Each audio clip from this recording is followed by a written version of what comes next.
คือพี่ไม่ได้ต้องการมาโจมตีใครบนคลิปพี่อะแต่พี่แค่อยากให้รู้ว่าอะไรแม่งขาดอยู่จริงๆว่าไม่ใช่แบบเราแม่งมานั่งตอแหลมานั่งแบบปักชีโรยหน้ากันแบบโอ้ดีมากเลยครับแล้วสุดท้าย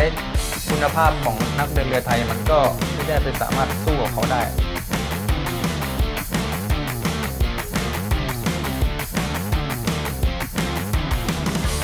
สวัสดีนะครับทุกคนก็วันนี้มีเดียวมีที่3นะครับแต่โดยปกติเนี่ยผมคุยกับฝ่ายปากเรืออย่างเดียวเนาะผมว่าใครบางคนก็ยังสงสัยว่าแล้วฝ่ายห้องเครื่องเนี่ยมันทำงานกันอย่างไรแล้วก็วันเนี้ยผมก็มีโอกาสดีที่แบบมีรุ่นน้องผมคนหนึ่งที่เรียนอยู่วิทยาลัยเดียวกันแล้วก็เป็นรุ่นน้องของผมประมาณ2 ปีนะครับก็เลยอยากจะชวนน้องมาคุยว่าเวลาทำงานบนเรือที่เป็นอยู่ฝั่งห้องเครื่องเนี่ยเขาทำงานกันอย่างไรแล้วก็ระบบการทำงานของเครื่องจักรหรือว่าเครื่องจักรใหญ่ของที่อยู่ในเรือเนี่ยมันเป็นอย่างไรแล้วก็หลักการทำงานคร่าวๆนะครับก็เดี๋ยวขอให้น้องแนะนำตัวหน่อยเอาเลยเต้ครับพี่สวัสดีครับผมชื่อเต้ครับครับไหว้ด้วย โอเคก็เองไปฝึกเรือน้ำมันมาใช่ไหมใช่ครับเป็นน้ำมันใช่ของบริษัทชื่อเหมือนน้ำผลไม้แล้วกันใช่แล้วก็ฝึกอยู่กี่ลำลำเดียว2 ลำพี่2 ลำใช่ครับลำละกี่เดือนก็ถ้าเป็นทางบริษัทเขาจัดให้ก็จะเป็น6 เดือนบวกลบ1รวมหมดเดือนหนึ่งใช่ครับเองก็ลงแค่6 เดือนนะแล้วก็กลับไปลงอีกลำหนึ่งเป็น6 เดือนใช่ครับอย่างของผมนี่ผมลงลำแรกเนี่ย5 เดือนลำ2ก็8 เดือนใช่แปลว่าเองลงเกิน12ใช่ปะใช่ครับเกินมาเดือนนึงครับก็ไม่เยอะใช่แล้วตอนนี้ก็อยู่ในช่วงที่แบบกำลังเตรียมสอบจบใช่ไหมใช่แล้วเป็นไงแบบไปอยู่ในเรือทั้ง2 ลำโอเคปะก็ส่วนตัวผมก็โอเคนะพี่ก็อาหารการกินกันอยู่แต่โดยรวมก็อาหารก็โอเคครับเรือของเองไซส์ประมาณเท่าไหร่ไซส์ครับลำแรกความยาวก็ประมาณ110 กว่าเมตร110 กว่าเมตรใช่ลำ2ก็130วิ่งอยู่แถบไหนไม่รู้วิ่งอยู่เอเชียครับเอเชียตอนล่างมันจะแบ่งแบบแต่ลำมันจะวิ่งไปไม่เหมือนกันนี่ลำแรกผมก็วิ่งวนอยู่แถวสิงคโปร์อินโดใช่แต่ไม่ได้ไปถึงออสเตรเลียเพราะพี่เคยทำงานกับพี่กันเนี่ยพี่กันพงศกรอะไรก็มันมีก็ไปออสเตรเลียอะไรใช่มันมีประมาณ3 ลำพี่ที่วิ่งไปออสเตรเลียนิวซีแลนด์ใช่แต่ลำเองไม่ได้ไปวิ่งแค่แถบเอเชียใช่ใช่นั้นลำแรกลำ2ได้ไปมีแผนที่นะอะไรนะมีแผนที่นะไงอันนี้เหรอเปิดพิมพ์เขียวให้เต้เฮียเองก็วิ่งอยู่แถบโซนนี้อย่างเดียวใช่ปะใช่อันนี้ลำแรกอยู่โซนนี้เลยแล้วลำ2อ่ะลำ2ก็จะมาวิ่งอยู่โซนนี้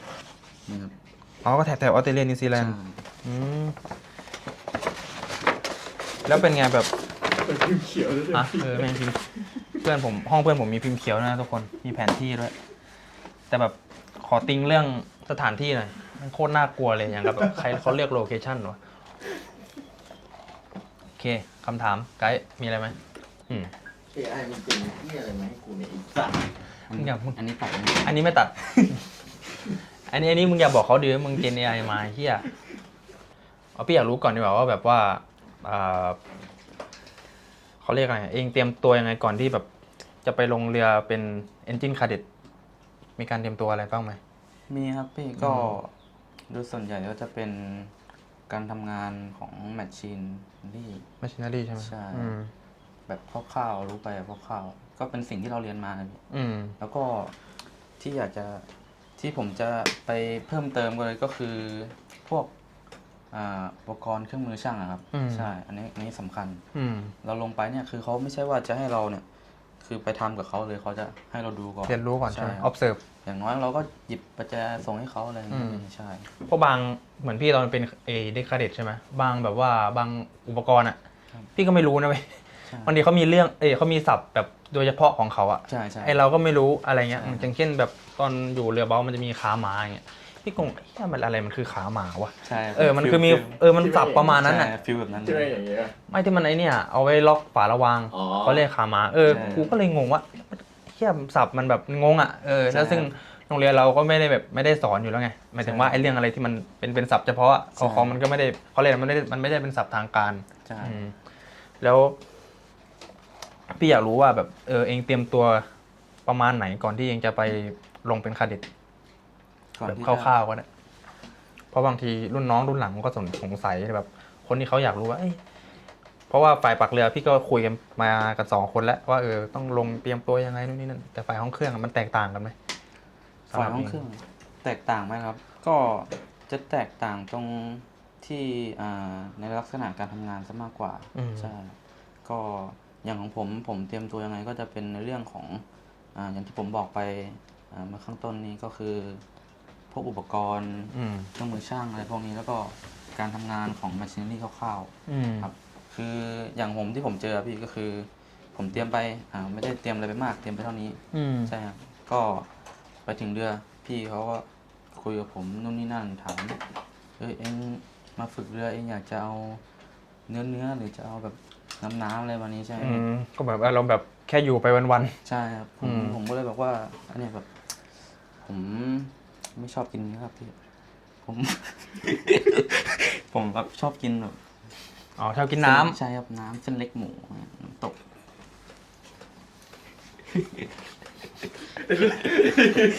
กูนึกไม่ถึงนะเว้ยกูก็ตั้งใจฟังให้กูว่าอะไรวะอ๋อไม่ชอบกินเนื้อ โอเคพี่ก็ โอเค3 2 1พี่เขาถามประมาณนั้นโอเคเขาจะได้แบบอัดเนื้อหาให้เราถูกเวลาเขาทำงานตาม BMS เลยพวกนี้พี่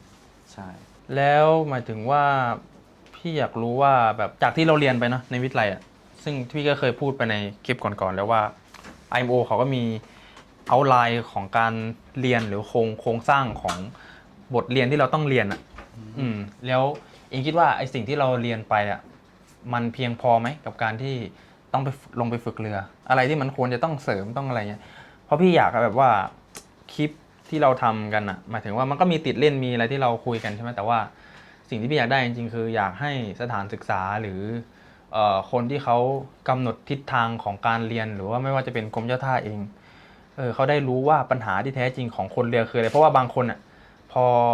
เข้าไปพูดกันจริงๆแล้วเขาก็กลัวนู่นนี่นั่นที่จะไม่กล้าพูดว่าถ้าพูดไปแล้วจะอยู่ยากหรือเปล่านู่นนี่นั่นแต่ว่าแบบพี่อยากให้แบบอย่างน้อยเป็นสื่อหนึ่งที่สะท้อนคนเรือไทยว่าแบบเรายังมีอะไรที่มันจะต้องเสริมหรืออะไรที่มันยังล้าหลังเวลาที่เราเข้าลงไปทำงานในเรืออะไรประมาณนี้ซึ่งของพี่เองก็มีเยอะที่พี่พูดไปในคลิปก่อนๆก็เยอะนั่นแหละสำหรับห้องเครื่องเองสำหรับผมนะพี่จะว่าเนี่ยพี่คือห้องเครื่องสิ่งที่ผมเจอมาก็คือมันค่อนข้างที่จะโอเคมากเลยสำหรับผมนะมันค่อนข้างที่จะโอเคมากคือในลักษณะการทำงานอ่ะมันจะเป็นแบบเป็นเวลาของเขาเลยพี่คือไม่แบบไม่ทำงานเป็นแลมโบ้อ่ะพี่ใช่คือเขาจะมีเวลาที่มันแบบฟิกไปเลยแล้ว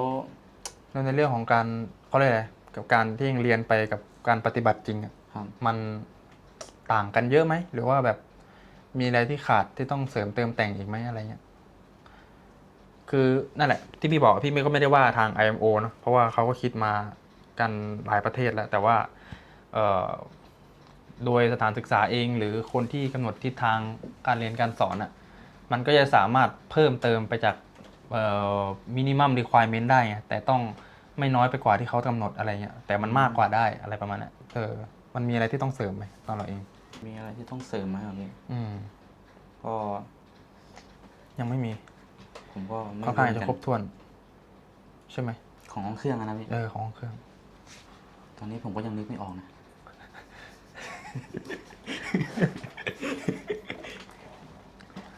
นึกไม่ออกตอนนี้ผมก็ยังนึกไม่ออกนะเหรอก็แปลว่ามันครบถ้วนใช่ปะไม่รู้ว่าจะครบหรือขาดดิพี่เหรอสมมติเองเรียนไปมันก็ได้แค่ระบบใช่ปะใช่แต่สมมติพี่สมมติบริษัทพี่แล้วกันบริษัทที่พี่อยู่เนาะก่อนนี้เขาจะไปลงเขาก็จะมี in-house training ที่แบบให้ไปเรียนรู้พวกระบบเครื่องเรื่องแบบว่ามีแบบเครื่องจักรจริงๆที่เราไปทำงานบนเรือจริงๆเป็นเครื่องจักรใหญ่เป็น auxiliary engine อะไรประมาณเนี้ยก็คือให้เราเข้าไปเรียนรู้จริงๆว่าระบบนั้นมันทำยังไง overhaul อย่างไร maintenance อย่างไรอะไรประมาณเนี้ยแต่พี่ไม่รู้เหมือนกันว่าฝั่งของเองที่เองเรียนมันครบถ้วนไหมหมายความว่าแบบเขาได้สอน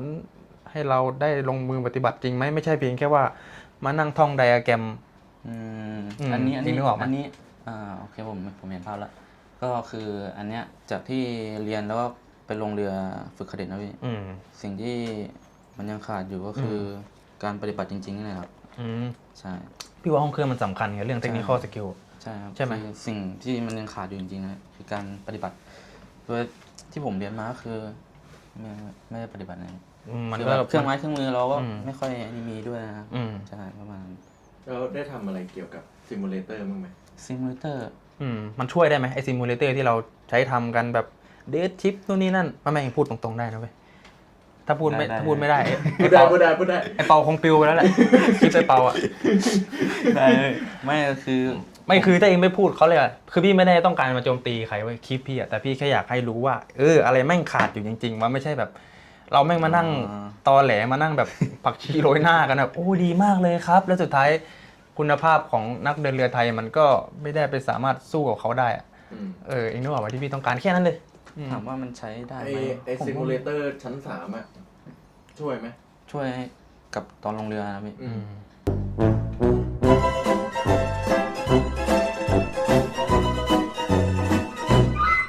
เหรอ ไม่ได้ช่วยอะไร จริงเหรอมันคือมันไม่ คือที่ผมจะบอกว่าไอซิมูเลเตอร์เดชิปข้างบนนะพี่มันถามว่ามันช่วยได้แต่ไหมมันก็ไม่ได้ช่วยอะไรขนาดนั้นนะพี่คือไอสตาร์ทมันคือจะสตาร์ทตั้งแต่เรือเนี่ยมันไม่มีไฟฟ้าบนเรือใช่ไหมพี่ ใช่ เรือเราเข้าท่ามันก็ยังต้องติดเครื่องไฟไว้อยู่ใช่ไหม ใช่ต้อง พอเราจะออกจากท่าเราก็แค่สตาร์ทเครื่อง พวกปั๊มลม ใช่แล้วก็แค่แบบสตาร์ทเครื่องไฟขนานเจน ใช่ครับแต่จากที่ของเดชชิปอะคือมันจะสตาร์ทตั้งแต่แรกขึ้นมาเลยไงแล้วแต่ทีเนี้ยวิธีการสตาร์ทของเรือแต่ละลำอะ มันก็ไม่เหมือนกัน ใช่มันก็ไม่เหมือนกันแต่อันนั้นมันก็เป็นแบบคร่าวๆเฉยๆแต่มันก็ช่วยได้ไม่เยอะ เพราะว่ามันมีเพื่อนผมคนนึงเคยเอาไอ้คู่มือของเดชชิปที่เราเรียนกัน แล้วไอ้ตัวที่ทำซึ่งเป็นพวกผมนี่แหละทำใช่คือผมทำเป็นโครงการด้วยตอนนั้นใช่คือเป็นคู่มือเป็นโปรเจกต์ที่ทำมีเขียนว่าต้องสตาร์ทตรงนี้นะมีรูปภาพประกอบใช่มันก็เลยทักมาขอผมขอ PDF ไปลองดูเพราะว่าตอนนั้นรู้สึกว่าเรือเพื่อนผมจะเดชิปอยู่นะหมายถึงว่ามันเป็นเดชิปจริงๆเลยเรือมันดับเลยใช่เป็นเดชิปจริงๆเลยอันนี้ไม่ได้คนตีแล้วหมายถึงว่าคนที่เป็นเอนจิเนียร์เขาไม่รู้เลยเหรอหมายความว่านั่นแหละสิครับ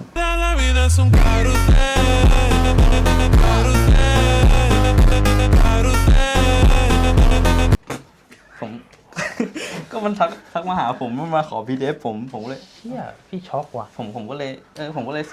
ส่งให้แล้วผมก็ไม่ได้ถามไว้ต่อก็เน่งนึกออกไหมเราเป็นคาเด็ดเองอ่ะแต่เขาเป็นระดับต้นกลรองต้นกลบลาบลาซึ่งไม่รู้แหละว่าการจะติดเรือกลับมาจากติดเรือเป็นเดทชิปอยู่ติดอย่างไรแต่เนี่ยผมคิดว่าเขาน่าจะรู้นะแต่เพื่อนผมมันแบบก็อยากจะรู้อยากจะลองอะมั้งผมว่าประมาณนั้นนะผมก็เลยให้มันไปตอนนั้นนะแล้วเป็นไงสุดท้ายผมก็ยังไม่ได้ถามมันนะพี่ว่าผลลัพธ์มันเป็นยังไงใช่แต่ก็คร่าวๆแบบซิมที่เราใช้มันก็เหมือนที่พี่เอาง่ายว่าพี่ไม่อยากไปชื่อแล้วกันว่าซิมนู่นนี่นั่นอะไรแต่ว่าหมายถึงว่าพี่ไม่อยากไปสเปซิฟิกว่าเป็นซิมของใครใช่ไหมแต่หมายถึงว่าซิมที่พี่เคยเข้ามาคือเหมือนตอนพี่ไปอบรมที่สิงคโปร์ใช่ป่ะ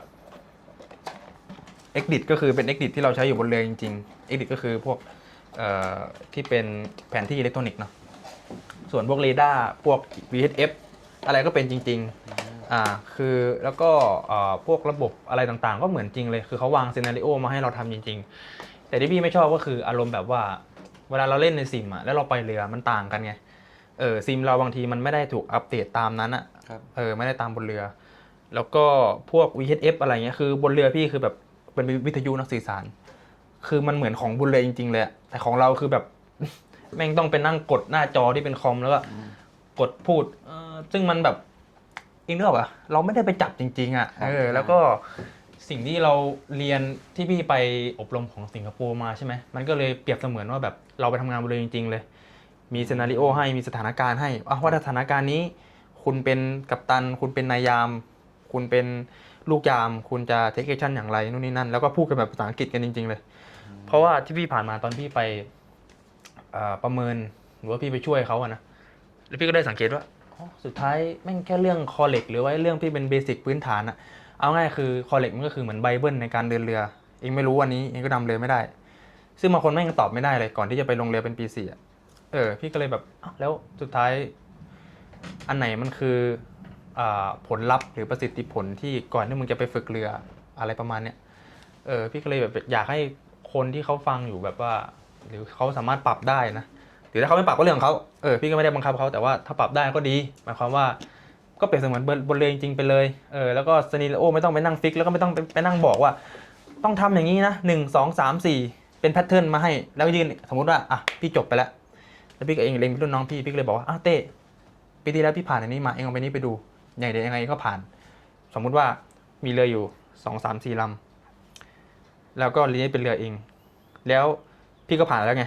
คราวนี้พี่ก็แค่บอกเองว่าเอ้ยเต้เดี๋ยวถ้าเองเจอเรือลำนี้เองก็ไปขวาเจอเรือลำนี้เองก็ไปซ้ายซึ่งเองเข้าใจไหมมันคือการบอกต่อเว้ยมันไม่ได้ใช้ critical thinking ว่าไอ้เหี้ยถ้าเรือแม่งเป็นอย่างเงี้ยกูต้อง take action แบบนี้กูต้องตามกฎข้อนี้นึกออกไหมคือมันทุกอย่างมันถูกวางแพทเทิร์นมาแล้วก็ต้องทำตามแพทเทิร์นนั้นอ่ะคือเราไม่ออกนอกกรอบกันบ้างก็ดีอ่ะนึกออกปะประมาณนั้นอ่ะที่พี่จะสื่อโอเคพี่ว่าค่อนข้างจะครบถ้วนในเรื่องของการเตรียมตัวนู่นนี่นั่นแล้วก็เรื่องหลักสูตรที่เราลงไปเนาะ วันแรกที่ได้ลงไปในห้องเครื่องเลยปะ ลงเลยครับลงเลย แล้วเป็นไงรู้สึกไง ตื่นเต้นป่ะตอนนั้นอะ รู้สึกตื่นเต้นอยู่นะพี่ อืม ลงไปปุ๊บลงไปก็เขาจะบอกเราก่อนว่าจะให้เราเป็นเดย์เวิร์กก่อนเดือนนึงหรือจะให้เข้าเวรเลยอย่างนี้ใช่ครับก็ประมาณนี้ก็ตื่นเต้นอยู่พี่ แต่แรกเขาก็ให้เป็นเดย์เวิร์กก่อน ใช่ ก็คือทำงานแค่8 โมงถึง5 โมงเย็น ใช่ครับแล้วหลังจากนั้นเราจะอยู่ต่อไหมก็เรื่องของเรา แล้วมีเหตุการณ์อะไรที่แบบว่าไม่คาดคิดไหมอย่างเช่นแบบเครื่องจักรใหญ่ดับ ไม่คาดคิดเลยพี่ ไฟไหม้นู่นนี่นั่นสมมติเฉยๆไม่ต้องไปเอ่ยชื่อเรือก็ได้เพราะเราเองไม่ได้ผิดอยู่แล้วไม่ได้เอ่ยชื่อเรือเขาไม่รู้หรอกเขาเรือลำไหน ไม่คาดคิดเลยพี่ อืม เพราะวันนั้นเรือทิ้งสมออยู่ใช่ไหมครับมีโจรสลัดแบบชาวบ้านขึ้นเรือ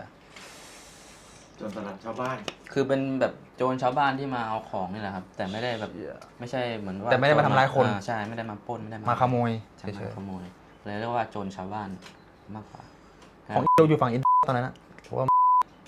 เพราะถ้าจะเป็น อย่าพูดประเทศไอ้สัตว์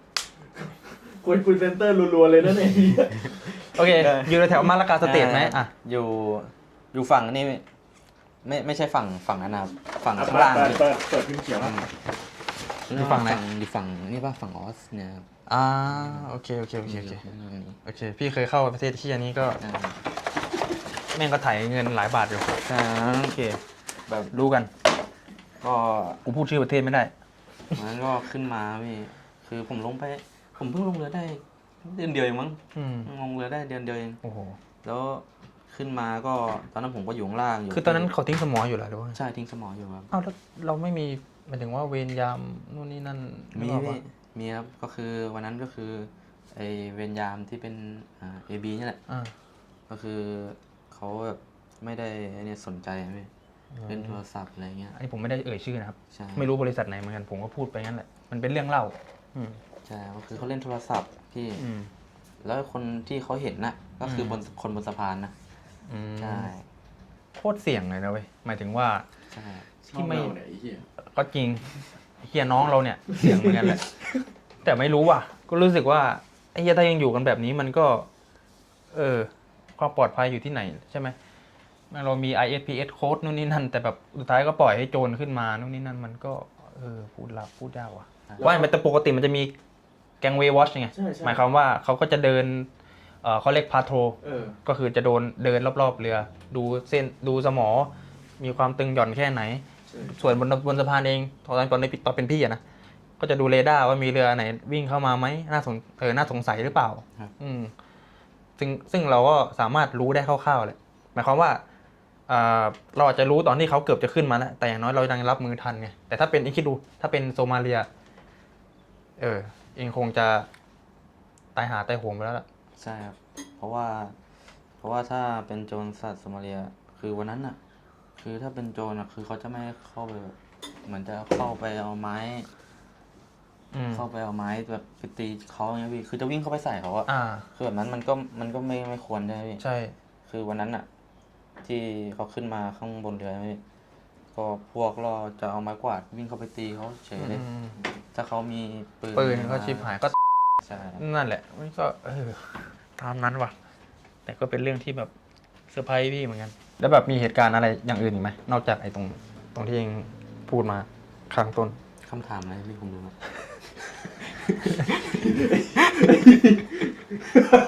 คำถามก็คือเคยเจอเหตุการณ์ไม่คาดคิดไหม มีแบบนำเรืออยู่ในร่องแล้วแบบเครื่องไฟดับ วันนี้ก็ ก็มี ค่อนข้างที่จะหลายรอบอยู่นะ เหรอ ใช่ครับแต่มันก็แบบมันเขาเรียกว่าอะไรอ่ะคือเครื่องไฟมันก็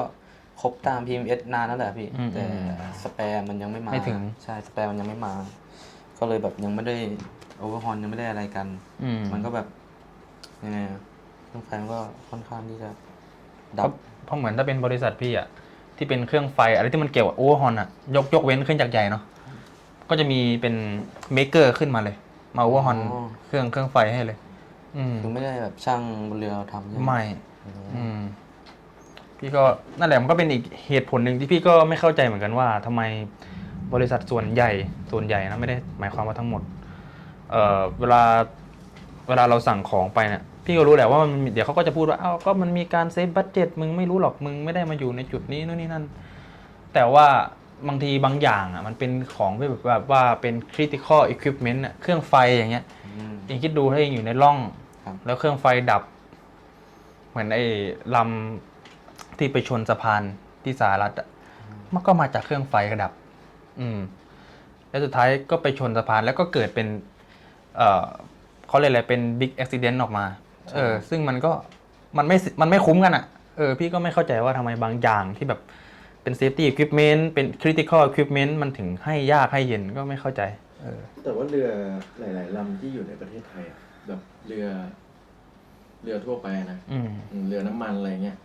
อันนี้ที่กูเคยไปอยู่มาก็ดับกลางร่องเหมือนกันตอนที่จะออกจากท่าเรือศรีราชา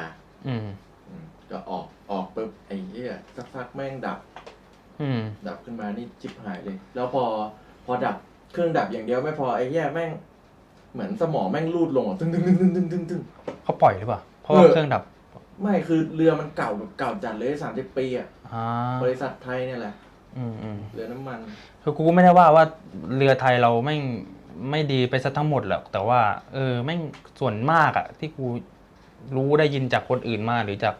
ประสบการณ์ของตัวเองก็เลยคิดว่าทำไมแบบไอ้เรื่องอย่างนี้มันถึงมองไม่เห็นกันวะเรื่องความปลอดภัยอ่ะมันเป็นเรื่องหลักๆเลยคือจะไปตัดไอ้เรื่องจิปาถะอะไรแบบทิชชู่ตัดหาเหวอะไรก็ตัดไปเถอะแต่ไอ้เรื่องนี้มันแบบว่าเป็น safety equipment เป็น critical equipment คือกูไม่เข้าใจมันจะแดกกันไปถึงไหนก็ไม่รู้อุ้ยพูดถึงนักการเมืองเพราะว่าเนี่ยเชี่ยพี่จะติดคุกเปล่าวะวะเหี้ยมึงก็เอาความจริงมาพูดไอ้สัสแต่ประเทศนี้ก็พูดความจริงก็ค่อนข้างจะรับกันไม่ค่อยได้เลือกใครเฮ้ยพูดออกกล้องไม่ได้ดิเลือกใครแต่เองไม่ได้เลือกนี่หว่าพี่ไม่ได้เลือกนะผมก็ไม่ได้เลือกไม่ได้ไม่กูปวดนิ้วพูดไม่ได้สีอะไรนะอะไรนะดราม่าลงกูอีกเหี้ย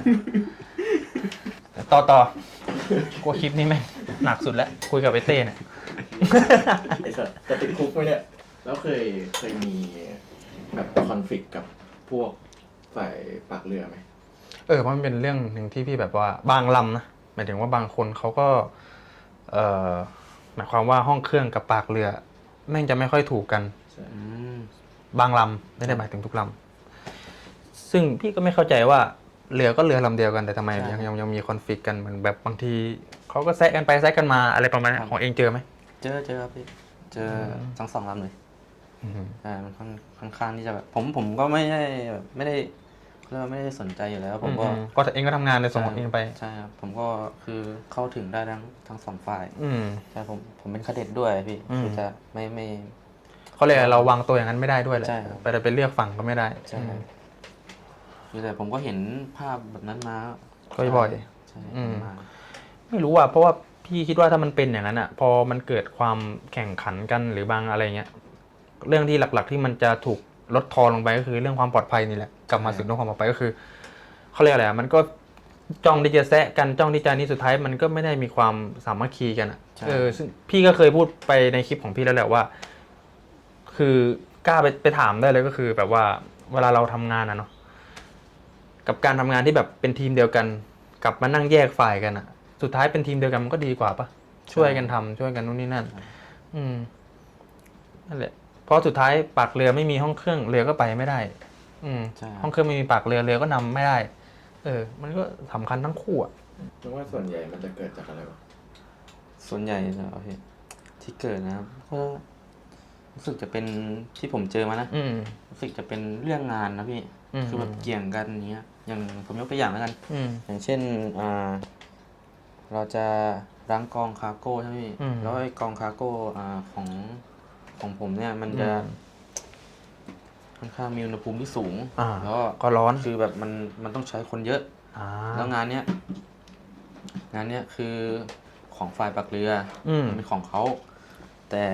คือเขามาขอยืมคนจากห้องเครื่องเนี่ยไปช่วยใช่ไหมพี่แต่ทีเนี้ยพอเราขึ้นมาเนี่ยพร้อมเครื่องมือแล้วเนี่ยคือพร้อมที่จะลุยแล้วอะแต่ของปักเรือนี่คือยังไม่มาอะไรประมาณเนี้ยพี่คือยังไม่มาคนยังไม่มาเลยเราก็แบบคือเราก็มีงานอื่นอยู่อย่างเงี้ยพี่คือเราจะมาแบบเสียเวลามันก็เสียเวลาแหละถ้าพูดตรงๆครับมันก็มีงานอื่นอยู่เราก็โยกมาช่วยเขาก่อนแบ่งคนมาใช่ไหมพี่ทีนี้แทนที่เขาจะนำเราแต่เราต้องไปนำเขาอย่างเงี้ยคือมันแบบพี่เข้าใจอารมณ์เหมือนกับว่า ใช่งานกูก็ไม่ใช่แต่ก็ยังให้กูมานำใช่ครับซึ่งประมาณนั้นคือเราก็ไปนำเขาอย่างเงี้ยแล้วเขาแบบแทนที่จะช่วยเราอย่างน้อยแบบช่วยหยิบประแจชีวิตหยิบอะไรพวกเนี้ยเครื่องมือให้หน่อยก็ได้เงี้ยแบบไปยืนมองยืนเก่งๆกังๆใช่คือหาจุดเข้าไม่ถูกอะไรเงี้ยแทนที่เขาจะมานำเราจะได้ทำกันถูกจะได้ทำกันถูกก็เป็นอีกเรื่องนึงก็หลายๆลำก็เป็นอย่างนั้นส่วนมากแต่ลำก็ดีรักกันแบบนี้ก็ดีมันก็กลมเกลียวก็ดีพอมันเกิดเหตุการณ์นี้ปุ๊บเราจะมาพูดทีหลังละใช่ตามพูดทีหลังกันนั่งนินทาใช่เคยทำอะไรแล้วมันพังแล้วแบบแอบไว้ไหมอุ้ยไอ้เหี้ยพูดไม่ได้เด็กอันเนี้ยแต่อันนี้ผมไม่เคยนะผมไม่แอบดีกว่าแต่ก็จริงใช่ทำอะไรก็ผิดพลาดไปก็บอกเขาตรงๆใช่บอกคือถ้าแอบไว้คือผลเสียที่ตามมามันจะเยอะใช่มันจะเยอะเหมือนของพี่ซาวดิ้งอย่างเงี้ยตอนพี่ไปคาเด็ดแล้วไอ้หัวซาวดิ้งแม่งหลุดไปในท่อซาวดิ้งพี่ก็บอกพี่ต้นเรือตรงๆแต่ก็ต้องยอมรับให้ได้ว่าเราก็ต้องโดนด่าเพราะมันก็เราก็ทำผิดใช่มันก็ลูกผู้ชายอ่ะดีกว่าเขาไปรู้ตอนหลังแล้วเขาซาวดิ้งมาน้ำมันไม่ได้เป็นไปตามจริงอ่ะใช่มันก็เป็นเรื่องใหญ่โอเคพี่ว่าค่อนข้างจะครบถ้วนแล้วก็คราวเนี้ยพี่อยากรู้แล้วว่าเรือลำนึงอ่ะก่อนที่เองจะสตาร์ทเครื่องจักรใหญ่ได้มันต้องมีระบบอะไรบ้างอันนี้คือแบบอยากให้เป็นวิทยาทานต่อแบบคนรุ่นหลังๆที่แบบเขาเรียกอะไรอย่างน้อยเองก็ไปเห็นเรือจริงมาแล้วได้ทำงานบนเรือจริงๆมาแล้วก็น่าจะรู้ระบบแล้วอ่ะอย่างน้อยก็จะได้รุ่นน้องที่แบบยังงงอยู่ว่าเอ้ยแล้วตกลงก่อนที่กูจะสตาร์ทเครื่องจักรใหญ่ติดหรือเรือมันจะเล่นไปในทะเลได้เนี่ยสุดท้ายแล้วมันมีระบบอะไรเข้ามาเกี่ยวข้องบ้างระบบอันแรกคือระบบจ่ายน้ำมันใช่ไหมใช่ครับมีอะไรบ้างน้ำมันไฟฟ้าน้ำแล้วก็น้ำมันนี่เป็นน้ำมันเชื้อเพลิงนะมิที่จะฉีดเอาฉีดแล้วก็จะมีน้ำมันหล่อด้วยใช่ในระบบพวกเนี้ยเกี่ยวหมดแล้วก็มีลมด้วยใช่ระบบลมไอ้พวกนี้คือเกี่ยวหมดเลยสมมติพี่เป็นคนข้างนอกพี่ไม่เคยทำงานบนเรือแล้วพี่ก็ไม่รู้ว่าก่อนเวลาเรือมันระบบไฟฟ้าที่ใช้ในเรือมันเกิดขึ้นมาได้อย่างไรมันเกิดมาจากเจเนเรเตอร์ใช่ไหมก็ถ้าคิดอย่างนั้นก็ถูกนะมีเกี่ยวกับเจเนเรเตอร์แต่ก่อนที่มันจะมีเจเนเรเตอร์ขึ้นมามันก็จะมี emergency gen ใช่ emergency ทำไมตัว emergency gen เนี่ยมันก็คือเราไม่ใช่เขาเรียกว่าอะไรมันจะสตาร์ทอะพี่คือเราก็คือสตาร์ทเครื่องขึ้นมาใช่ไหมชึ่งปุ๊บ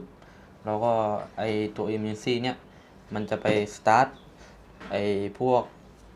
เขาเรียกว่าอะไรแมชชีนรี่ที่เป็น emergency อะพี่พ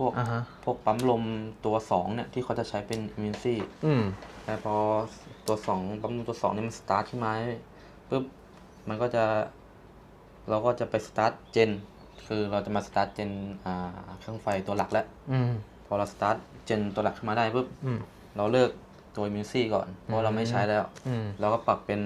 ออโต้ไว้เวลาไฟดับมันจะได้ติดขึ้นมาเพราะถ้าเราปล่อยมันแมนนวลมันก็ไม่ติดออโต้ใช่ปุ๊บพอเราสตาร์ทเครื่องไฟขึ้นมาเนี่ยก็คือเอาเป็นแบบว่า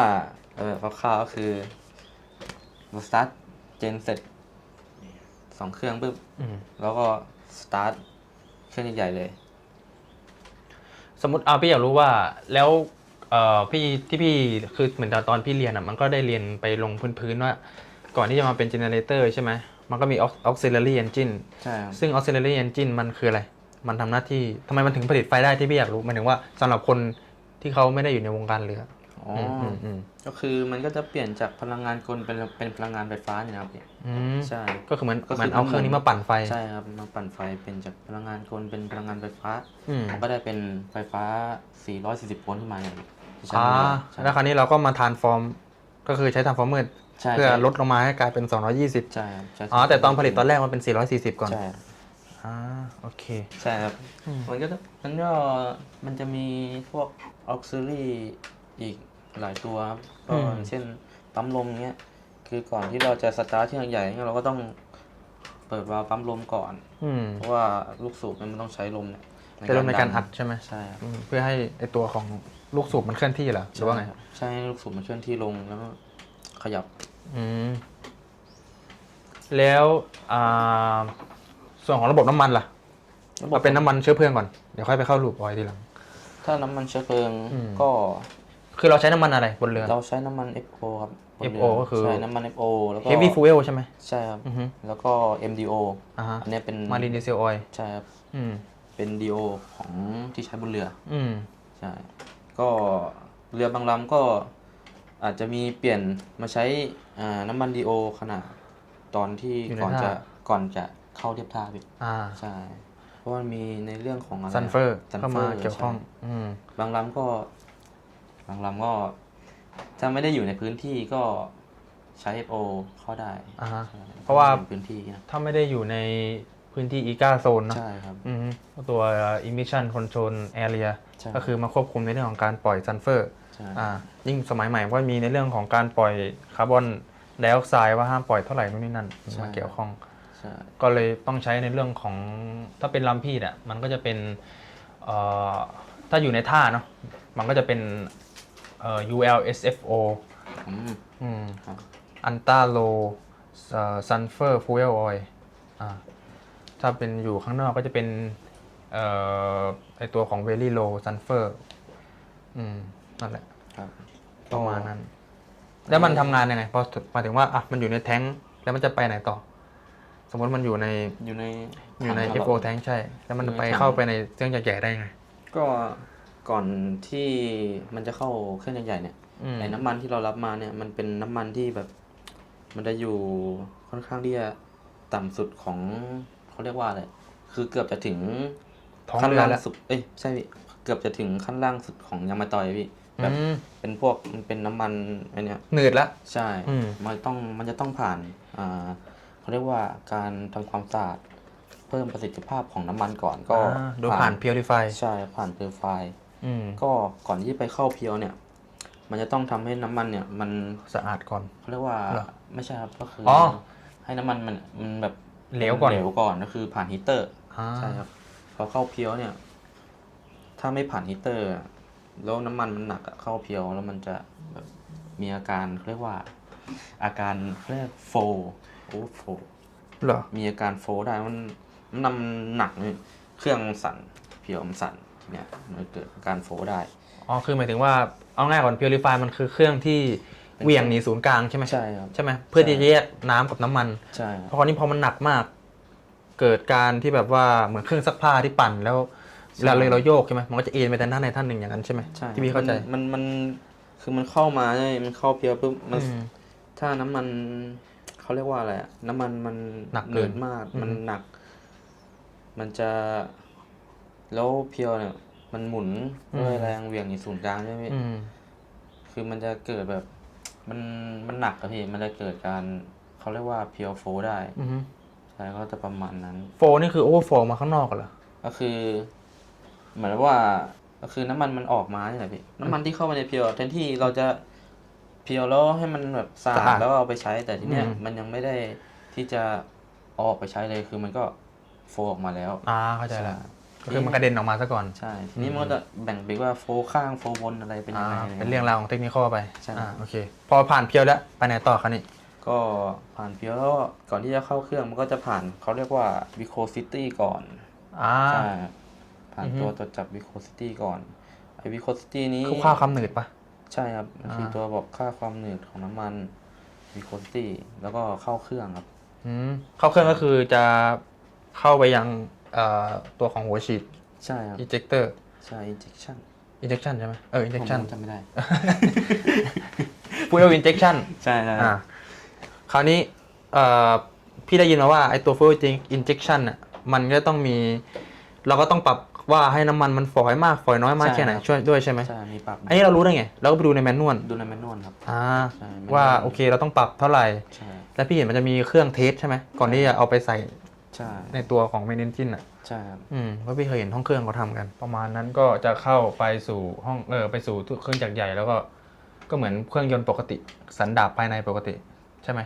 สันดาปภายในปกติเหมือนไอ้เครื่องยนต์ของรถเราอ่ะขึ้นลงปกติเข้าไปเขาเรียกว่าแล้วส่วนมากจะเป็นกี่สูบส่วนมากอ่ะไม่ต้องทั้งหมดเพราะมันเหมือนกันอยู่แล้วแหละส่วนมากมีกี่สูบใช่ไหมพ่อ6 สูบครับ6ใช่ไหมใช่แล้วก็แต่ถ้าลำอันนี้ขึ้นอยู่กับแล้วแต่ลำด้วยใช่ไหมใช่ขึ้นแล้วแต่ลำด้วยบางลำก็4 จังหวะบางลำก็2 จังหวะใช่แล้ว2 จังหวะอันนี้เราต้องใส่นี่ป่ะสมมติที่พี่รู้ว่า2 จังหวะมันคือเราต้องใส่พวกอะไรนะน้ำมันเสริมเข้าไปอ่ะ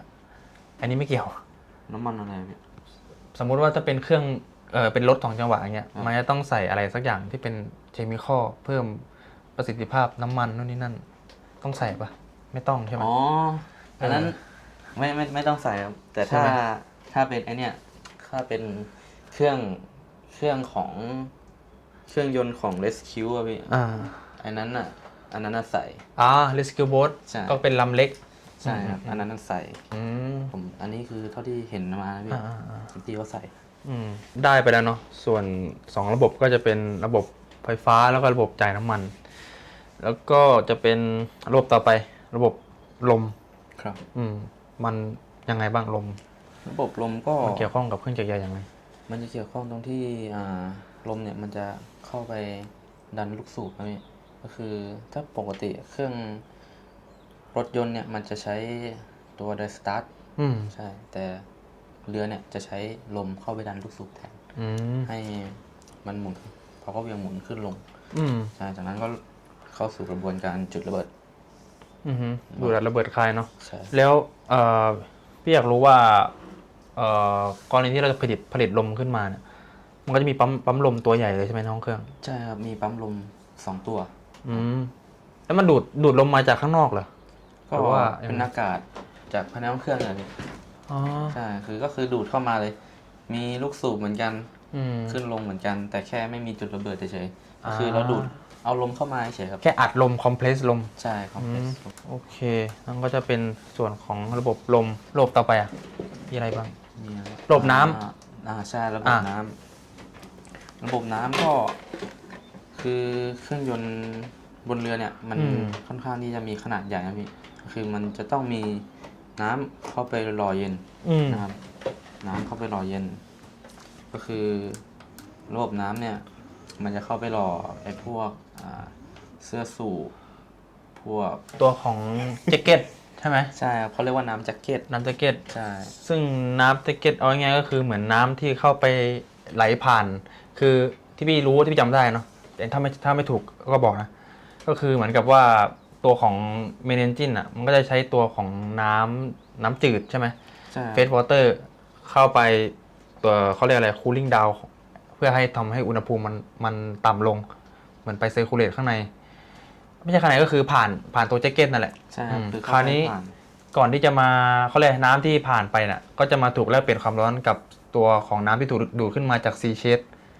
ใช่ไหมเพื่อมาแลกเปลี่ยนความร้อนกับน้ำทะเลอีกทีหนึ่งหรือเปล่า ก็คือมันเข้าไปผ่านเครื่องนี่พอออกมาจากเครื่องใหญ่ๆเนี่ย มันก็จะอยู่ในระบบพี่วนกลับมา มันก็จะออกไปเข้าไอ้เฟเวอร์เตอร์เจนเนี่ยมันจะเป็นเครื่องผลิตน้ำจืดนะพี่ อ่าฮะมันแล้วมันผลิตได้ไงตัวนั้น มันก็คือใช้ความร้อนจากตัวที่ความร้อนจากน้ำจืดที่ผ่าน ใช่ครับ ผ่านเครื่องใหญ่ๆมาแล้ว ใช่ครับ แล้วก็ ก็ ยังไงต่อ ใช้จากน้ำทะเลที่เรา ดูดขึ้นมาจากซีเชส ใช่ครับวิ่งก็ว่า ผ่านตัวevaporator ใช่ไหมใช่ปะหรือเปล่าหรือว่าเป็น ก็คือ condenser มันเข้าไปในระบบใช่ไหมพี่มันวิ่งเข้าไปเพื่อเกิดการคอนเดนซ์ อ่า ใช่เกิดเป็นหยดน้ำ เพราะว่าน้ำที่มาจากเครื่องใหญ่ๆมันมีอุณหภูมิสูง ใช่ กับน้ำที่เป็นน้ำทะเลเนี่ยคราวนี้มันก็น้ำเขาเรียกอะไรมันก็ทำให้มันระเหย ใช่ครับ ส่วนที่มันระเหยเกลือก็จะถูกแยกชั้นกับน้ำจืด ก็ไอตัวที่เป็นระเหยขึ้นมาก็จะเป็นแค่น้ำจืดอย่างเดียว ใช่ครับ เกลือก็จะถูกตัดออกไป ใช่ อ่า ก็คือพอน้ำร้อนสมมติน้ำที่ออกจากเครื่องใหญ่ๆเนี่ยอยู่ข้างล่าง น้ำทะเลเนี่ยอยู่ข้างบนปุ๊บน้ำร้อนวิ่งเข้าไป เหมือนไปต้ม ปุ๊บเหมือนไปต้มเลยพี่ อืม น้ำไออุณหภูมิความร้อนเนี่ยเจอน้ำเย็นปุ๊บไอมันก็จะระเหยขึ้นไปใช่ไหม อืม ปุ๊บนี้ก็เกิดเป็นหยดน้ำเกาะอยู่มันก็หยดลงมาแล้วก็หยดลงมาอารมณ์เหมือนเนี่ยแบบเหมือนแก้วน้ำเนี่ยครับ อืม ใช่ก็อุณหภูมิข้างนอกมัน มันร้อนกว่าข้างใน ใช่ อืม มันก็เกิดหยดน้ ซึ่งพี่อยากรู้ว่าโอเคพอมันระเหยไปแล้ว แล้วมันไปไหนต่อ ำก็เราก็ดูดกลับเข้าไปเก็บไว้ในแทงค์ของน้ำจืด แต่มันต้องผ่านตัวไหนไหมเพื่อไปวัดค่าความ มันต้อ เค็ม งใช่ครับมันผ่านไอตัวเขาเรียกว่า salinity salinity ใช่ครับ อือฮึ ก็คือถ้ามันเกินเท่าไหร่เท่าไหร่15หรือเปล่าเฮ้ยถ้ามันเกินเท่าไหร่ผมจำไม่ได้นะ มันวัดตามค่าไหนค่า pH เหรอ ค่า ใช่ไหมหรือว่าเป็นค่าความเค็ม ค่าความเค็มอะครับ อ่า ใช่คือถ้ามันเรียกว่าถ้ามันสูงแล้วกันถ้ามันสูงก็จะกลับเข้าไปในระบบ circulate ใหม่ ใช่ เพื่อให้ค่าความเค็มมันได้ ใช่ครับ แล้วมันต้องเอาคลอรีนเข้ามาเกี่ยวข้องไหมตรงนี้ไม่ต้อง คลอรีนเหมือนจะใช้เขาเรียกว่าอะไรนะมันจะมันมีน้ำยาของมันนะพี่ใช่มันมีน้ำยาของมันที่ ปรับ จะ ค่าความเค็ม ใช่ครับ ใช่ไหม ใช้ปรับค่าความเค็มแล้วก็ ปรับค่าเป็นกรดเป็นด่าง คือมันจะป้องกันไอ้พวกขี้เกลือมาติดตามเพจด้วย อ่า มันจะเป็นผมก็จำชื่อไม่ได้นะ อืม แต่ถ้าเห็นน่าจำได้ คราวนี้โอเคเราได้ตัวระบบน้ำจืดแล้วที่มาแลกเปลี่ยนความร้อนของเครื่องจักรใหญ่ทำให้เครื่องจักรใหญ่มันไม่ร้อนเกินไปใช่ไหมแล้วพี่อยากรู้ว่าเวลาเราอยู่บนเรือเนี่ยห้องเครื่องก็อยู่เขาเรียกอะไรมันอยู่ under water ก็คือใต้น้ำอะเนาะ ครับ คราวนี้แล้วน้ำจืดที่เราใช้อาบกันนู่นนี่นั่นอ่ะคือมันเขาเรียกว่าเป็นตัวไฮโดรโฟ ใช่มัน พี่อยากรู้ว่ามันทำงานยังไงไฮโดรโฟ ทาง คือ ไฮโดรโฟ ถ้าบ้านเราเนี่ยมันก็ใช้ปั๊ม ครับ ปั๊มก็จ่ายไปยังที่ต่างๆ ที่เราเปิดน้ำทำให้น้ำมันไปถึง ครับ แต่ไฮโดรโฟมทำงานยังไงพี่อยากรู้ ถังไฮโดรโฟก็ง่ายๆแล้วพี่ก็คือเป็นถังหนึ่งใบ อือฮึ น้ำที่เข้ามาเนี่ยมันจะก็คือเราจะดูดมาจากในไอ้แทงค์นี่แหละ เฟสวอเตอร์แทง ใช่ครับ คือเข้ามาในไฮโดรโฟน้ำอยู่ข้างล่าง อืม อากาศเนี่ยอยู่ข้างบนมันจะมีลม อืม มันจะมีเขาเรียกว่าเป็นลมอะพี่ อืม อยู่ข้างบนมันคอยอัดให้น้ำเนี่ยออกไปใช้ อือฮึ ครับแล้วมันจะมีปั๊ม อืม อีกตัวหนึ่งทางออกที่จะดูดออกไปใช้ หลักการก็ง่ายๆครับ ถ้าเรามีกระป๋องนมข้นเนี่ย คือถ้าเราเจาะทางเดียวใช่ไหมพี่ อืม เราเทอ่ะมันก็ไม่แรงใช่ ออก ไหม มันออกแหละแต่มันออกช้า ใช่ก็เลยต้องเจาะอีกทางแล้วใช้ปากเป่า อืม แต่มันจะแรงขึ้นแล้วมันก็จะได้ในปริมาณที่เยอะขึ้น อ่า ใช่มันจะ ก็เลยหลักการในการก็คือว่ามันใส่น้ำเข้าไปเนี่ยแหละ ใช่ แล้วก็อัดลมเข้าไป ใช่ แต่ว่าถ้าที่พี่ได้ยินก็คือลมเขาจะไม่ได้เปิดตลอด ใช่ เขาจะเติมน้ำเข้าไปแทน ใช่ ทำให้เพชเชอร์มันเท่าเดิมใช่ไหม ใช่ แล้วคราวนี้เราก็จะเอาไอ้ตัวน้ำเนี่ยขึ้นไปยังท่อต่าง ใช่ ๆ พอน้ำขึ้นไปใช้แล้วสมมติพี่อยู่ชั้นบนสุดเลย น้ำใช้ไป แล้วมันทำยังไงเมนเทนให้ความแรงของน้ำมันยังเท่าเดิมอยู่ อัดลมให้ ก็คือน้ำที่เติมเข้าไปเรื่อย ใช่ค ๆ รับ แล้วก็ดูว่าลมมันห้ามต่ำกว่าเท่าไหร่ตามแมนนวล ใช่ ที่เขาตั้งไว้ ใช่มันจะมีเกจบอกอยู่ อืม ถ้าสมมติว่าผมลงมาเช็คเวรเนี่ยผมก็จะเช็คดูปกติแล้วดูพวกอุณหภูมิดูเทมป์แล้วพวกนี้รู้สึกว่าวันนั้นน่ะ เกรดมันจะไม่อยู่ดรอปลงมาคือไม่อยู่ตรงมาร์กสีเขียวที่มันจะเป็นปกติของมันใช่ไหมแล้วก็แค่เปิดลมเติมอัดลมเข้าไปใช่ครับแล้วบวกกับไอ้ข้างบนเนี่ยก็คือสมมุติว่าน้ำมันขึ้นจากข้างล่างขึ้นไปข้างบนใช่ไหมมันจะต้องผ่านชั้น1 2 3ใช่แล้วคนอยู่ชั้น3อ่ะมันจะเบาแล้วถ้าข้างล่างใช้นะพี่ข้างบนมันจะเบาทีเนี้ยเราจะต้องคอยดูมันตลอดครับใช่แล้วพี่อยากรู้ว่าอ้าวแล้วคือตาม MRC เนี่ยเราก็มีในเรื่องของว่าแต่ละห้องก็ต้องมีน้ำทั้งน้ำเย็นทั้งน้ำร้อนแล้วน้ำร้อนมันเอามาจากไหนน้ำร้อนมันจะมีเขาเรียกว่าตัวฮีเตอร์มันจะเป็นฮีเตอร์ก็คืออย่างลำที่ผมอยู่ลำแรกเลยคือมันจะเอาความร้อนมาจากบอยเลอร์เหรอใช่ครับใช่มาจากของผมจะเป็นเทอร์มินออยล์เรียกว่าคอยปรับวาล์วพี่คือถ้าให้มันโฟลว์เรทมันมากหรือน้อยแล้วก็ได้แต่เราใช่ครับก็คือถ้าข้างบนเขาหนาวเราก็ปรับแค่แต่ส่วนมากเขาจะไม่ไปปรับมันอยู่แล้วแล้วพี่อยากรู้ว่าบอยเลอร์มีหน้าที่เอาไว้ทำอะไรก็คือมันเอาไว้สินค้าเอาไว้ฮีทพวกน้ำมันใช่เราใช้บอยเลอร์เข้ามาอุ่นน้ำมันใช่บอยเลอร์ก็คือเป็นถังใช่ไหมแล้วก็มีน้ำอยู่ข้างในเราแค่ต้มน้ำนั้นให้ไอร้อนเข้าไปอุ่นตัวของน้ำมันถ้าเป็นเรือราเมงที่เป็นเรือน้ำมันใช่ไหมอย่างนั้นปะถ้าเป็นของผมมันจะเรียกว่าเทอร์มินออยล์พี่มันจะเป็นน้ำมันจะเป็นน้ำมันของเทอร์มินออยล์เลยคือไอ้ตรงเนี้ยผมจะบอกว่าปกติวิทยาลัยเขาจะสอนแค่ว่ามันจะเป็นบอยเลอร์แบบก็คือแบบเป็นสตรีมใช่ไหมก็คือ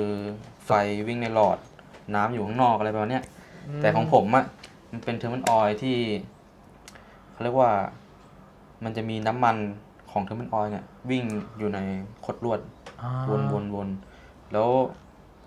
วข้างนอกอ่ะมันจะเป็นความร้อนพี่ก็คือมันจะมีหัวจุดอยู่ก็คือจุดปุ๊บพอน้ำมันเทอร์มินออยล์เนี่ยมีความร้อนใช่ไหมพี่มันก็จะวิ่งไปอุ่นพวกสินค้าไปวิ่งไป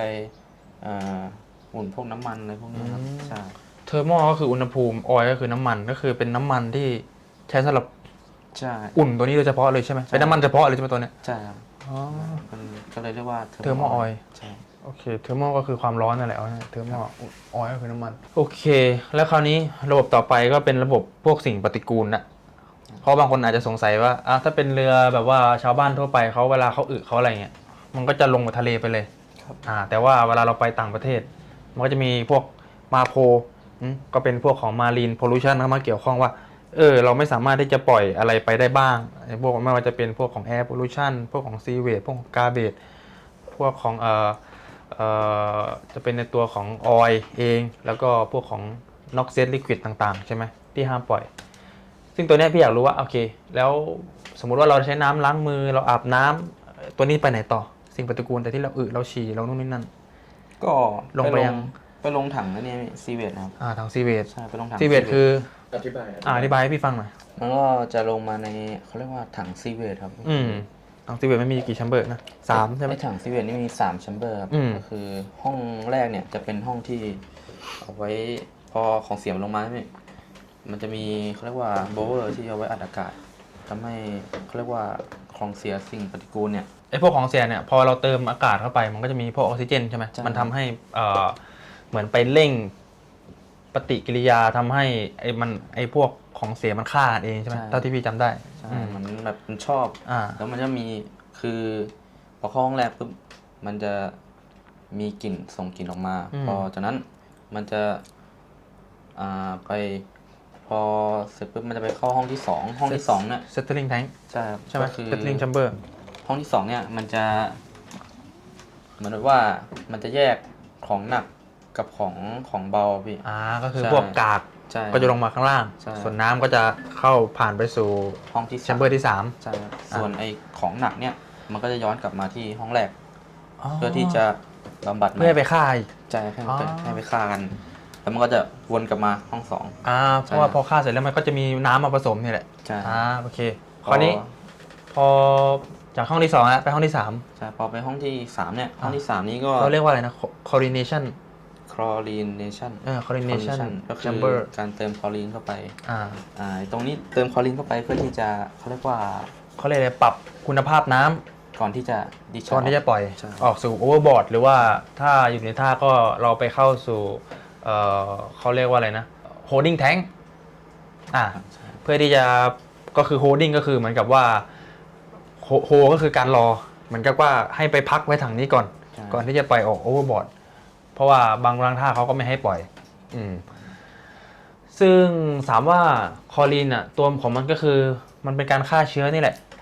ใช่ไหมฆ่าเชื้อพวกสิ่งแบคทีเรียไม่ให้มันปนอยู่ข้างในน้ำบางลำก็ใช้เป็น UV ใช่ไหม ใช่ไหม ใช่บางลำก็ใช้เป็น UV ก็คล้ายกับระบบบาลาทรีทเมนต์ที่มีทั้งคลอรีนแล้วก็ UV ใช่ครับ ประมาณนั้นโอเคพี่ว่าค่อนข้างจะครบถ้วนแล้วเดี๋ยวค่อยๆไปลงกันทีหลังอีกในคลิปต่อๆไปโอเคต่อไปก็น่าจะเป็นคำถามแบบสบายๆชิวๆแล้ว ช่วงก่อนขึ้นเรือนะที่แบบว่ากลัวอะไรมากที่สุด กลัวอะไรมากที่สุดใช่ไหม อันนี้คือก่อนขึ้นนะ อ๋อก่อนขึ้นก็ผมก็กลัวนะก็กลัวแบบเราจะเจอเขาเรียกว่าอะไรเจอสังคมที่มัน ไม่ดี แบบใช่ก็จะประมาณนั้นพี่เจอก็คือผมไม่ได้กลัวว่าจะทำงานไม่ได้หรืออะไรนะพี่คือสิ่งที่ผมกลัวมากที่สุดก็คือสังคมบนเรือครับใช่เพราะเป็นเรื่องสำคัญนั่นแหละใช่ กลัวไม่ดีแล้วเจอไม่ดีไหม มันก็มีปนกันเลยใช่ไหม คืออะไรนะพี่ หมายถึงว่าจะกลัวที่จะเจอสิ่งที่ไม่ดี แล้วก็ตอนไปเรือจริงๆเจอสิ่งที่ไม่ดีเหล่านั้นไหม ก็ไม่เลยครับพี่ผิดคาด ดีแล้วแหละ ใช่ จริงๆการทำงานบนเรือแล้วก็ห่างครอบครัวกันมาแล้วก็ต่างคนต่างมาหาเงินกันอ่ะ ใช่ ก็อย่ามาสร้างคอนฟ lict ความขัดแย้งกันเลยใช่ไหม ก็คือเพราะว่าผมว่าเจอเอาตรงๆผมเจอคนดีมากดีมากจริงๆ ดีแล้ว แต่บางคนนะเนี่ย มันก็มีอยู่แล้วแหละ ใช่บางคนนะ เขาเรียกอะไรมันไม่ใช่แค่บนเรือหรอก คนแบบคนสองคนเงี้ย มันก็ทุกสังคมการทำงานใช่ป่ะ บอกชื่อได้ไหม ไอ้เหี้ยไก่นี่รั่วบอกชื่ออีกแล้วไอ้สัตว์เป็นบ้าให้เขาฟ้องไอ้เหี้ย แต่ผมก็เข้าใจพี่เขาแบบอยากให้เราได้ใช่ ในมุมของมึงอะตอนที่เตะกดดันบอกตัวเองยังไงได้บ้างฟีลเหมือนเตือนสติตัวเองยังไงได้บ้างแบบเชียตอนนี้ไม่กดดันยิบหายเลย ก็ต้องอย่างแรกเราก็ต้องตั้งสตินะพี่นะครับต้องตั้งสติ ก็มีสมาธิกับสิ่งที่เราทำอยู่ปัจจุบันนะครับคือแบบว่า โฟกัสกับเป้าหมายใช่ปะ ใช่ครับ ประมาณนั้น แล้วความกดดันที่เจอส่วนใหญ่มาจากตัวเองหรือมาจากคนอื่น ส่วนใหญ่จะมาจากตัวเองนะพี่ถ้าตรงๆก็มาจากตัวเองนี่แหละก็แบบกลัวแบบบางทีเราก็กลัวทำไม่ได้กลัวทำไม่ทันบ้างอะไรเงี้ยครับ กลัวได้ไม่ดีพอใช่ แต่สุดท้ายก็ผ่านมาได้ด้วยดี ของกูเหรอเรื่องไหน เรื่องที่แบบกดดันมาจากตัวเองหรือมาจากคนอื่นอย่างเงี้ย ก็ส่วนมากมาจากตัวเองเนี่ยแหละเพราะว่าไปบนเรือเหมือนที่ไม่รู้เคยเล่าไปหรือยังในคลิปที่ผ่านมาก็คือไปทำงานอยู่กับต่างชาติแล้วก็เราเป็นคนไทยคนเดียวอย่างแรกที่กดดันมากๆก็คือกดดันในเรื่องของว่ากลัวว่าคนไทยรุ่นต่อไปเขาจะไม่สามารถมาทำงานในบริษัทนี้ได้อีกถ้าเราทำตัวแบบว่าไม่ดีอะไรประมาณเนี้ยก็เป็นสิ่งที่กดดันแล้วก็ถ้าพูดตรงๆก็จะน่าจะเป็นเรื่องของอายุแล้วก็เรื่องของสถาบันอายุที่มันน้อยคราวนี้ก็ต้องมานั่งพิสูจน์ตัวเองคืออยากบอกนี้ก่อนว่าบางคนนะชอบมาเปรียบเทียบอายุว่าแบบอายุน้อยแล้วมึงทำได้ไม่ดีหรอกมึงยังไม่โตพออะไรประมาณเนี้ยซึ่งจริงๆไม่ได้อยู่ที่ในเรื่องของอายุว่ะมันน่าจะอยู่ที่เรื่องของ attitude มากกว่าอายุน้อยไม่ได้หมายความว่าเราไม่มีความคิดที่ไม่โตเรื่องนี้มันอยู่ที่ความคิดแล้วก็ attitude แล้วก็อีกเรื่องนึงก็คือเรื่องของสถาบันถ้าพูดตรงๆก็คือกลัวว่าสถาบันที่เรามาเนี่ยเราจะไปทำเสียชื่อเสียงแล้วก็อย่างที่บอกแหละว่าเวลาพี่ทำอะไรสักอย่างหนึ่งพี่ก็จะคิดถึงคนข้างหลังเสมอว่าแบบกลัวที่คนอื่นจะไม่ได้มาอะไรประมาณนั้นน่ะนั่นแหละแล้วก็ต่อไปก็ความกดดันในส่วนที่คือย้ายมาบริษัทใหม่ทุกอย่างก็เปลี่ยนใหม่หมดไม่ว่าจะเป็นเรื่องของระบบการทำงาน culture การทำงานเพราะเราอยู่กับมัลติ culture หมายถึงว่าอยู่ที่แบบว่าคละกันอย่างหนึ่งเราเป็นคนไทยคนเดียวซึ่งพอเราอยู่คนเดียวอ่ะถาม ามว่ามันอยู่ได้ไหมมันอยู่ได้แหละแต่ว่าแน่นอนสมมติเราอยู่กับญี่ปุ่นเนี่ย ครับ เขาก็จะพูดคุยกันเองด้วยภาษาที่เขา convenient หรือว่าภาษาที่เขาสะดวกอยู่กับอินเดียด้วยกันเองเขาก็จะพูดภาษาของเขาอยู่กับฟิลิปปินส์ด้วยกันเองเขาก็จะพูดภาษาของเขาซึ่งเราเป็นคนเดียวที่พูดภาษากลางก็คือภาษาอังกฤษบางทีมันก็จะมีการความเหงานิดๆหน่อยๆประมาณนั้นเป็นสิ่งที่กดดันแล้วก็ถ้าถามว่ามีบทเรียนอะไรไหมที่โรงเรียนไม่เคยสอน บางเรื่องที่แบบเราหมายถึงว่าตอนอยู่เรือใช่ไหมอย่างเช่นผมเนี่ยตอนอยู่เรือสิ่งที่โรงเรียนไม่เคยสอนเลยก็ เวลาเราทำผิดพลาดนะครับใช่เวลาทำผิดพลาดขึ้นมาเนี่ยคือเขาไม่ได้มาสอนเราว่าเราจะต้องรับมือกับมันยังไงอะไรเงี้ยจะต้องรู้สึกยังไงใช่คือไม่มีใครสอนเลยพี่ไม่ว่าจะที่โรงเรียนหรือว่าบนเรือคือเราต้องรับมือมันด้วยตัวเองใช่ครับต้องรับมือมันเพราะพี่ก็มีเขาเรียกว่าอะไรมีเพื่อนของพี่เนาะที่เขาไปลงบริษัทหนึ่งแล้วกันแล้วมันเป็นบริษัทที่แบบว่าก็ตอนนั้นมันก็เป็นยุคโควิดด้วยแหละคราวนี้มันอยู่เรือมากกว่า12เดือนปาไป16-18เดือนแล้วแหละคราวนี้พอมันกลับมาปุ๊บมันก็ไม่เอาเรือเลยเพื่อนพี่นะที่อยู่ในรุ่นเดียวกันซึ่งพี่ก็พยายามถามมันแหละว่าทำไมถึงไม่ไปต่ออะไรเงี้ยมันก็บอกว่ามันโดนมาหนักยิ่งคิดดูคนเราอยู่เรือ16-18เดือนแต่ก็จะมีบางคนอีกว่าอ้าวแต่ก่อนกูอยู่มาตั้ง20เดือน24เดือนกูไม่เห็นเป็นไรเลยนู่นนี่นั่นผมอยากจะบอกอย่างนี้ว่าคนเราอย่าเอาไม้บรรทัดตัวเองไปวัดคนอื่นว่าสมมติเองโดนมีดบาดกับพี่โดนมีดบาดพี่อาจจะเจ็บมากเลยเจ็บแบบทนไม่ไหวแต่กับเองที่โดนมีดบาดสมมติเองทำอยู่ในอุตสาหกรรมนี้อยู่แล้วหรือว่าในพื้นที่สมมติเองทำเป็นพวกคนขายหมูนู่นนี่นั่นและเองโดนบ่อยแล้วเองมีความเคยชินเฮ้ยพี่ไม่ได้หมายความอย่างนั้นนะ หมูนี่หมายความว่าเนื้อหมูโอเคคราวนี้เองทนไม่มากกับพี่แล้วเองก็มาบอกพี่ว่าเฮ้ยพี่ทำไมพี่ทนไม่ได้เลยวะแค่โดนมีดบาดแค่นี้เองนึกออกไหมพี่สื่อก็คืออย่าเอามันมาทัดตัวไปวัดคนอื่นคนเรามีความอดทนไม่เหมือนกันแล้วก็มึงก็ไม่รู้ว่าเขาเจออะไรมาบ้างใช่ไหมใช่บางคนก็จะแบบโอ้ยเฮียทนไม่ได้เลยรุ่นกูทนได้มากกว่านี้อีกนั่นคือนั่นแหละอย่าพยายามไปตัดสินคนอื่นเลยคนที่จะหาโซลูชันหรือว่าหาข้อคิดว่าเราควรที่จะต้องปรับจูนมันอย่างไรเพื่อให้สามารถอยู่ร่วมกันได้อย่างสันติสุขอย่างนี้ดีกว่าประมาณนั้นโอเคก็คำถามต่อไปแล้วว่าพี่คิดว่าน่าจะเป็นคำถามแบบสุดท้ายแล้วก่อนที่จะปิดคลิปก็คือเองเคยมีโมเมนต์ที่อยากจะเลิกเรือไหมหรือว่านั่นแหละอยากจะออกจากวงการนี้แล้วก็มันมีเหตุผลไหมสมมติถ้าเองบอกว่าโอเคผมเคยมีแต่ทำไมเองยังสู้ต่อเพราะว่าอะไรเคยนะพี่เคยมีอยู่ค่อนข้างที่จะหลายรอบใช่ก็เหตุผลที่มันมีความคิดแบบนี้ขึ้นมาพี่ก็แบบคือแบบคิดกับตัวเองพี่ว่าแม่งอาจจะไม่เหมาะกับเราจะไปไหวเพราะว่าเราจะขึ้นไปในตำแหน่งCEเนี่ยได้ไหมเราจะไหวหรือเปล่า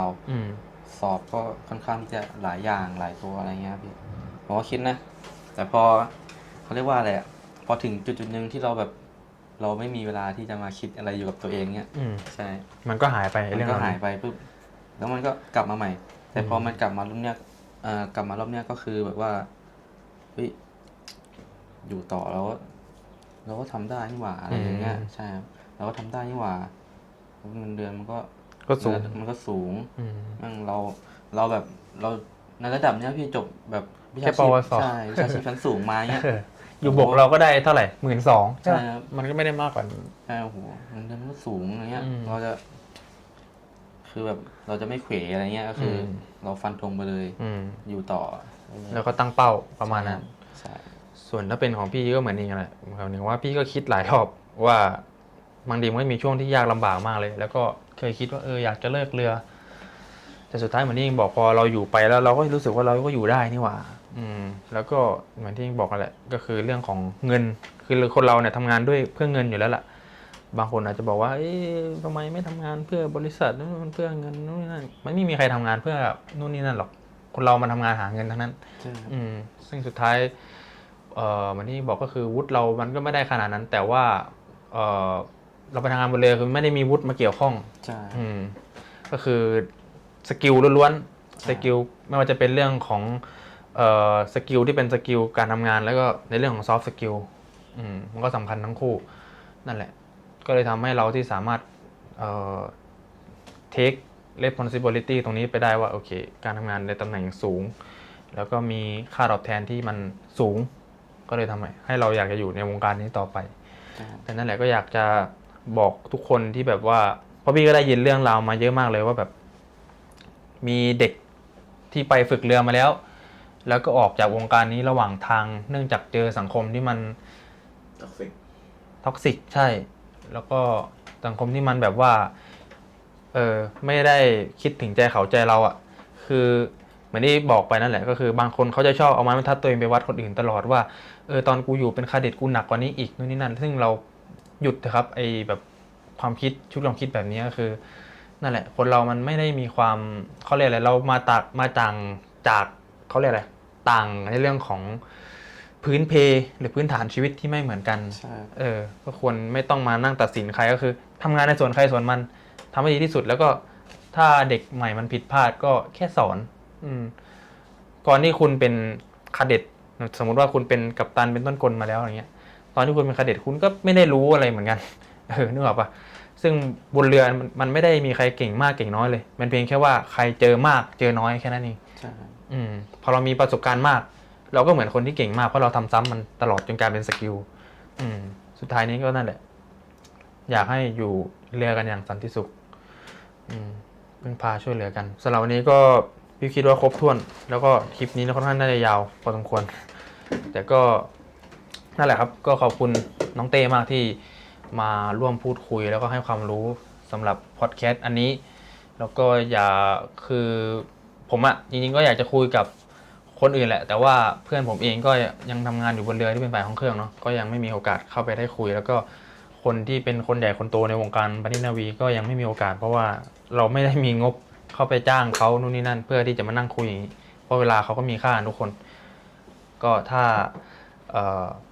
อยากจะให้ผมไปพูดคุยกับคนที่เขาเป็นระดับสูงๆนู่นนี่นั่นก็สามารถบอกมาได้นะครับแต่ว่าก็คงจะต้องรอในเรื่องของงบประมาณที่มันมากขึ้นหรือว่าฝากทุกคนโดเนทนะครับสามารถบริจาคเข้ามาได้ในแฟนเพจของเราไม่ว่าจะเป็นช่องทางสีฟ้าช่องทางสีแดงหรือว่าตามลิงก์นี่ตรงนี้นะครับตามลิงก์ที่ได้ขึ้นไว้ตรงนี้ก็อยากจะขอบคุณทุกคนจริงๆที่ติดตามมาตลอดแล้วก็ฝากกดไลค์กดแชร์คลิปนี้กันด้วยนะครับสำหรับวันนี้ก็ขอบคุณครับเดี๋ยวเจอกันคลิปหน้าครับพี่วายด้วยวายสวยใช่